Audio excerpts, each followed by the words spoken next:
So hello guys, and welcome back to another video in our channel. So Liverpool are off to a great start in the first 3 game weeks, having won all the 3 games, and they are the only team yet to concede a goal. But last night's fixture against Manchester United was the epitome of Arne Slot's ball. Erik ten Hag really faced a difficult challenge against this Liverpool side, a side that looks like they are actually going to try and challenge Manchester City and Arsenal for the Premier League title this season. So what tactics did we see display in this game? Arne Slot is a manager who has come into Liverpool, who was quite underrated, and it's a manager who's looking to try and take Liverpool to the next level. Will this guy be the guy to actually ensure that Liverpool secure their second Premier League title in 30 years? But before we even start, I can give you a brief overlook of the tactical situation that we saw. So Manchester United liked to press in a 4-2-4 structure, something that they used effectively towards the latter stages of last season against Manchester City. But how did Arne Slot manage to destroy this system? How did Arne Slot manage to stop Manchester United employing this system against Liverpool? That is what we are going to talk about, and we are going to see. Before we even start our analysis of this video, do not forget to like, share and subscribe to this channel. So Liverpool Football Club came into this game with an aim of trying to beat their arch rivals Manchester United. And in this video, we are going to see how Liverpool managed to tactically outmaneuver Manchester United. So because Manchester United looked to press Liverpool in a 4-2-4 structure by having their 4 players in a narrow position so that they can force Liverpool to play out wide, Liverpool showcased again why they are among the best teams in the country, having to play through Manchester United, though initially Manchester United were quite aggressive and managed to stop Liverpool in the earlier 10 to 15 minutes.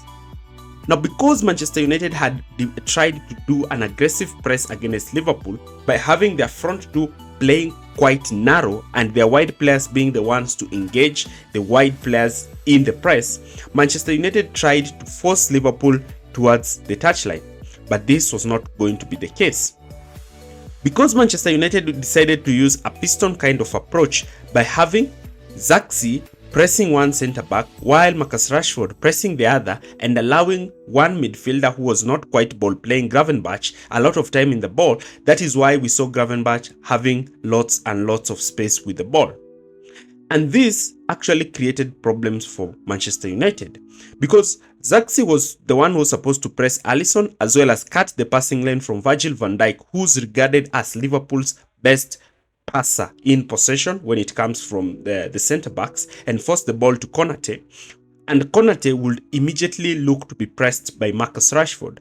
But this pressing strategy failed later on because of lethargicness of players, especially on Marcus Rashford's side, because Rashford was not quite ready to effect the press against Konate. And sometimes this led Konate to have the ball to be played to Trent Alexander-Arnold. Now, when you have Trent Alexander-Arnold receiving the ball with time and space, this created even more problems for Manchester United, as you can see from this clip. Here you can see Manchester United are trying to employ a 4-2-4 press, but in this case, Bruno Fernandes is the one sitting deep to try and cover McAllister and Gravenberch, while Zirkzee is actually moving to press Virgil van Dijk. Garnacho is starting out inwards, ready to press Robertson in case the ball goes to Robertson, but down the right is where the problem is. Now, once Konate receives the ball in this position, you can see that Trent Alexander-Arnold is playing in slightly deeper position. Another thing that Slot did is have the fullbacks play slightly deeper to allow them to give the centre-backs options during the build-up phase. And because Trent Alexander-Arnold was receiving the ball with a lot of space and sometimes looked to play the ball towards the touchline area for the runs of Salah or over the top for the runs of Diogo Jota, or switch the play to Luis Diaz, we started to see Kobbie Mainoo being the one to shift from the midfield to go and try to cover him. Alternatively, Szoboszlai would also drop deep, receive the ball directly from Trent Alexander-Arnold and look to play Mo Salah in that space. And that's why we saw Salah receiving the ball and actually having to create 2 chances in that game. And because sometimes even we will see a player like McAllister receive the ball directly from the keeper, the pass to Trent Alexander-Arnold was always on whenever Liverpool received the ball. And because Trent was receiving the ball in this position, this even created more problems for Manchester United. Now Trent will receive this ball and run infield. When he ran infield, this allowed Salah to start out wide, creating a 2v1 problem for Diego Dalot because he's either covering Salah or allowing Trent to carry the ball towards the half space. And because Trent looked to receive the ball in this position here, Kobbie Mainoo was the player that Manchester United had to shift across to try and cover Trent.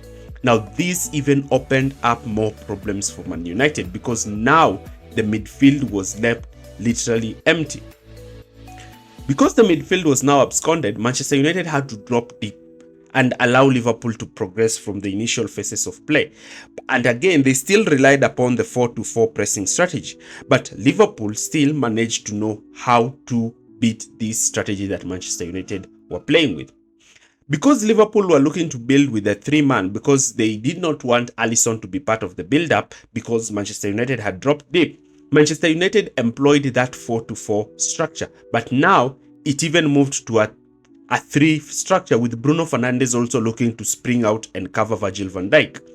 But here again showcases why Virgil van Dijk is one of the best defenders in world football. And Virgil van Dijk could easily lead this game. Because Virgil van Dijk understood that Marcus Rashford was not pressing as aggressive as Zirkzee and Bruno Fernandes, he knew that was the area he should have played the ball. And because Robertson was tucking in to play in that wide back 3 kind of structure, similar to what he used to do under Klopp, Virgil van Dijk under pressure will not play the simple pass to Robertson so that Garnacho could press him, but rather he will loft the ball over the top to Ibrahima Konate, and Konate will receive this ball with much zeal and immediately look to find Trent Alexander-Arnold, who was in higher up position. So this even raised more questions to Erik ten Hag, who wanted to actually counter this strategy that Liverpool was looking to try and use against Manchester United. So this is what he had to do. Now, in this situation, Manchester United decided to even deploy Kobbie Mainoo to push forward and try to effect the press in that kind of areas. But this even allowed Liverpool a lot of space in the middle of the park, with Szoboszlai being the player to receive the ball. Robertson also in this case understood what Liverpool were trying to do. Whenever he received the ball from Van Dijk, he already knew that Konate would be free because Rashford was not making that press down that left-hand side.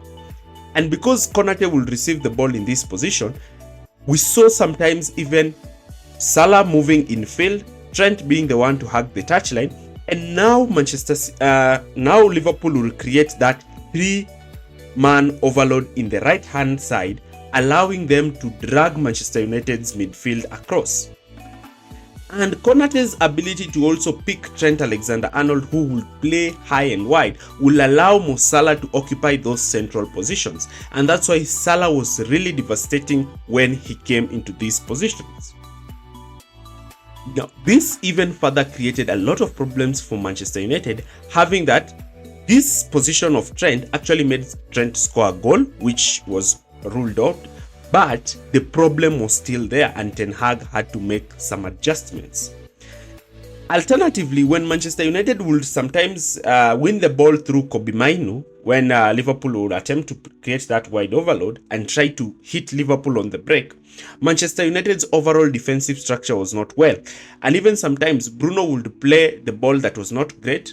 The ball would either be intercepted by Konate, and Szoboszlai will just drop in that midfield and receive the ball with the least resistance. This further indicates how Casemiro was very unable to cover the ground that is required of a defensive midfielder. Szoboszlai would win the ball, and now Manchester United's backline, especially Lisandro, was unaware whether to drop deep and cover Szoboszlai or allow him. And De Ligt was also looking to try and cover Luis Diaz. But because they were quite unreliable, Liverpool would just play the ball to Jota, and look at the structure of that Manchester United defense. They are not in a line, they are not quite compact as they want to prefer to be.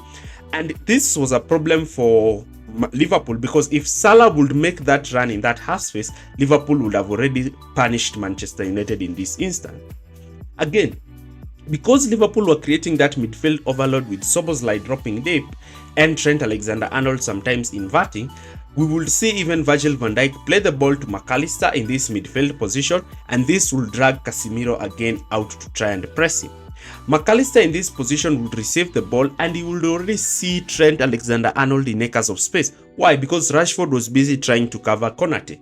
And because Liverpool understood how to play through this 4-4 structure that Manchester United created, they were able to just play the ball over to Trent Alexander-Arnold, and once Trent received the ball, Salah, Jota and Luis Diaz were already making those runs behind Manchester United's backline.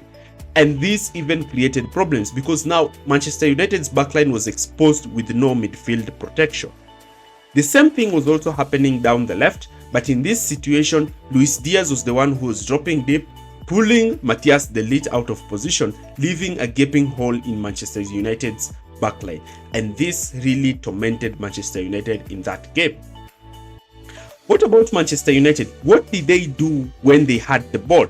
And what advantages did Liverpool have when they tried to play through Manchester United in this game? Now, Manchester United tried to build from the back as usual by having Onana being the player to kickstart their attacks. And Manchester United like to create these transition moments. But this game, they were quite unlucky. Unlike Liverpool, they started their fullbacks high and wide, and Liverpool used a narrow 4-4-2 structure with Salah joining Diogo Jota in that press and Szoboszlai starting wider. This would also sometimes alternate with Szoboszlai being the one to join Diogo Jota, as their main was also to stop Manchester United from playing through the middle. Now Salah was the one who was tasked to press Lisandro Martinez and deny him time and space on the ball, while Szoboszlai will try to sit on Kobbie Mainoo and Jota to cut the passing lane to Casemiro. Salah will spring out to press Lisandro, and Lisandro will look to play the ball to Diego Dalot. But here is where Gravenberch comes, because unlike Manchester United, who are slow to cover these spaces, Gravenberch would be quite fast to immediately spring out to cover that area of the pitch. But this is because they were also confident with the judgment of Virgil van Dijk at the back, who knew when to actually spring out and cover those midfield spaces.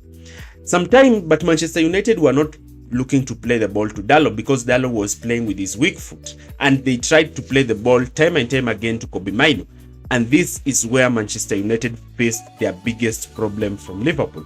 Liverpool know how to create these central pressing traps, and immediately the ball was played to Casemiro. In this case, they allowed the ball to be played to Casemiro. They would immediately win it back and look to counter. And because of these problems that they started to face, Ten Hag instructed Onana to be looking to play the ball to Diego Dalot. Now this even created even more problems, because Dalot, being a right-footed player at left back, will be susceptible to control the ball once he received it, and he will control the ball towards the infield regions. And this is where Gravenberch would actually spring forward and win that ball off Diego Dalot. This would allow Trent Alexander-Arnold to stick with Marcus Rashford and deny Rashford that space in behind. And Liverpool would win that ball from Dalot and immediately have 4 players running at Manchester United's disoriented backline.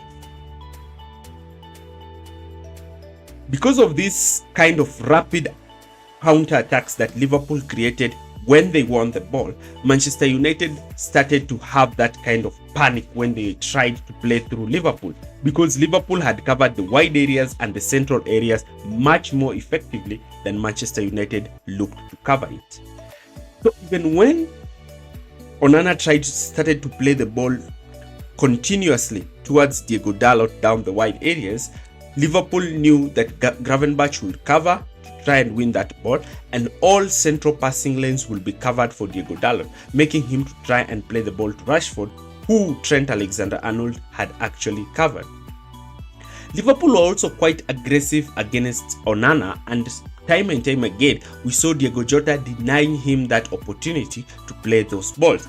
And this saw Onana go long, where Liverpool would actually win the ball because of their aerially dominant centre backs.